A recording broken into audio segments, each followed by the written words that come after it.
What's going on, everybody? King of Dragons 5000 here, coming at you with another figure review. Today we'll be having a look at the Hasbro Star Wars Black Series Darth Maul. And so here we have Darth Maul posed and out of the packaging. Before we take a look at the figure, let's actually run through his accessories. Darth Maul does come with technically one accessory. It is his double-bladed lightsaber, which does look really nice. You can separate it into two different halves, so I guess he does come with two lightsabers. Other than that, Darth Maul doesn't come with anything else, so with that out of the way, let's have a closer look at Darth Maul. And so here we have a closer look at Darth Maul, and I think Hasbro has done a really good job with this figure. Now, for those of you who don't know, this is Darth Maul from his Clone Wars appearance toward the final season, which I think they did a really good job capturing the look of Darth Maul. I really do like it. Starting with the head, this is probably Hasbro's best attempt at making Darth Maul's head. I really like the horns that he has right here. They're not the hardest, but they also do have some give to them, so they're not going to break, and unfortunately they are prone to warping, as you guys can see. This one is kind of sticking straight up. It should be bent in a little bit more. Nothing that a low heat can solve, but yeah, really like the fact that out of all the Darth Maul heads, this is probably the best one because the horns are actually sharpened. Really do like that head sculpt. It's a good likeness to Darth Maul. I think they did a really good job with it. Really like the paintwork on it. The reds look really nice, as well as the black lines. Really clean and really nice. I especially like the fact that his teeth are showing through, so that's really good. Now, one issue I do have with this figure, and a lot of people have with it, the reds don't match. His torso red here is actually a much brighter shade than his facial reds, which that's a little bit unfortunate. I don't know why Hasbro wasn't able to match the paints. It seems like it's a really easy thing. Mold this in black, paint the red, call it a done day. But no, his face is darker than his body, and it should be more uniform, so that is really unfortunate. Having a look at his outfit, it kind of does harken back to his Sith robes, where he has the tunic right here, but instead of brown or black, he is wearing brown, and he has his chest exposed. He is wearing some shoulder pads right here, which thankfully they are the newer style shoulder pads, where they are sandwiched between the butterfly joint and his shoulder, so they move with it, or you can just have it move freely, so I do like that. The brown tunic does look really nice, and he kind of does have this, I want to say it's like Anakin's glove, where you can see it right here. It does look really good. I like the paintwork on it. It's very clean. Hasbro is getting much better at paint jobs. So yeah, I do like it. The black gloves look really good, so I do like that. And then right here on, would this be his belt or the thing holding his legs together? I'm just going to say it's a magnetic clip holding his legs together. But yeah, paintwork is very clean on it. There is so many times that this could have gone wrong, but yeah, the paintwork is really clean, really solid, and if Hasbro had made this figure even 3 years ago, all of this would be sloppy, and everybody knows that. I like the fact that the tunic does come down past his waist, and it doesn't hinder articulation one bit. It's short enough and soft enough that it gets out of the way, so I do like that.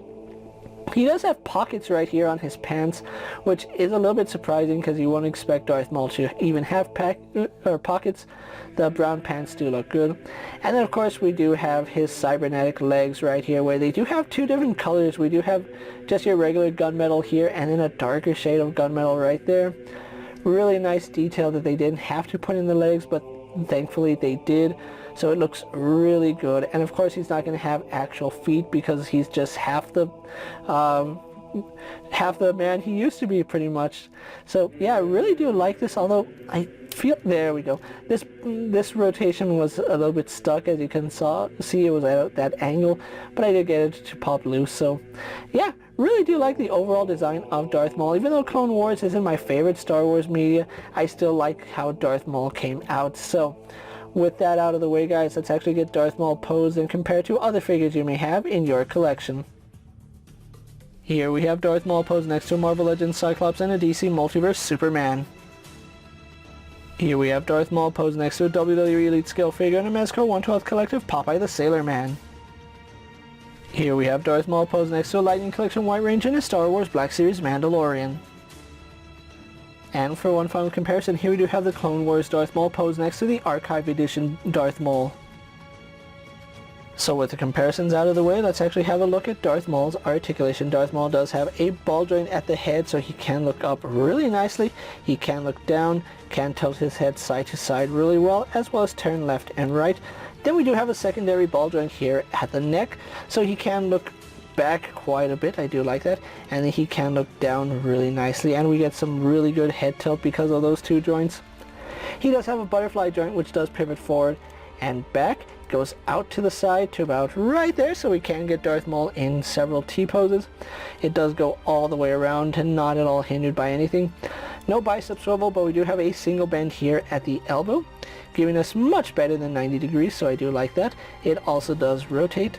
Then he does have a swivel and hinge at the wrist, and it is a vertical hinge, so I do like that. It's good for weapon wielding poses, so really good job there.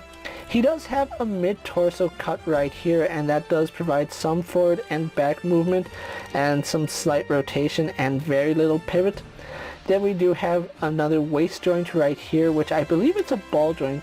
It does lean back and forward, and you can get him to crunch to about right there, which is pretty respectable, to be quite honest. Leans back, rotates, so it works really nicely. So legs do kick forward, they kick back, out to the side, swivel here at the thigh, single bend here at the knee, only going to about 90 degrees, which is a little bit of a shame, but he does have rotation here at the knee.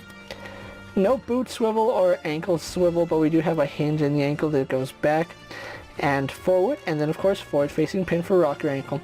So overall, Darth Maul has some pretty decent articulation. I do like the articulation scheme, and it works for the character. So with that out of the way, let's actually get him posed for my final thoughts, and then we'll wrap up this review. And so here we have the Star Wars Black Series Darth Maul pose for my final thoughts, and overall really liking this figure. Now, I'm not the biggest fan of Clone Wars, but I really do like this design for Darth Maul. It's pretty much him after he's given up the name Darth Maul, and it's pretty much just Maul. I really do like the way he came out. Hasbro did a lot of good things with this figure, even though he is using the same torso that we saw with the comic book Maul, which I know a lot of people didn't like that figure. I think this does a really good job of hiding that torso with the rubber overlay, and it's just soft enough that it does move around as you need it to, but it's not too soft that it's going to rip and tear, so I really do like that. Another thing I really like about this figure is the head sculpt. This is probably Hasbro's best Darth Maul head sculpt, and I really do like it. I kind of wish that it was interchangeable with the original Darth Maul figure, because I think this is a much superior head sculpt to that. Overall, really happy with this figure. If you guys are a fan of Darth Maul, or even his appearance on the Clone Wars, which I know a lot of people are, you're definitely going to want to check out this figure. He is very well done. If I have one complaint, it's the lightsaber. It seems like it's a little bit too long. I know Darth Maul's lightsaber is a little bit longer than most, but the handle seems really long, especially the side that is the modified version and not his original half. Other than that, still really do like the way he came out. So if you guys can find this figure, definitely pick him out. Now, Darth Maul is going to be one of the more sought after figures. Him along with Leia Sakura are probably going to be the two hardest figures to come by. But if you can definitely find Darth Maul, he's one figure that I 100% recommend to add to your collection. With that being said, guys, I'm KingofDragons 5000. Don't forget to like this video, leave a comment, subscribe to my channel. Go ahead and check out all my other action figure reviews, as well as all my other Star Wars videos. Hopefully you find them informative. As always, if there's a figure you'd like to see me review, let me know down in the comments, and if it fits in my collection, I'll gladly have a look at it. While you're at it, check out my Instagram account for new and exciting action figure photos, and as always, ring that bell to be notified anytime I upload a video. Until next time, guys, I'll see you later. Take care, everyone.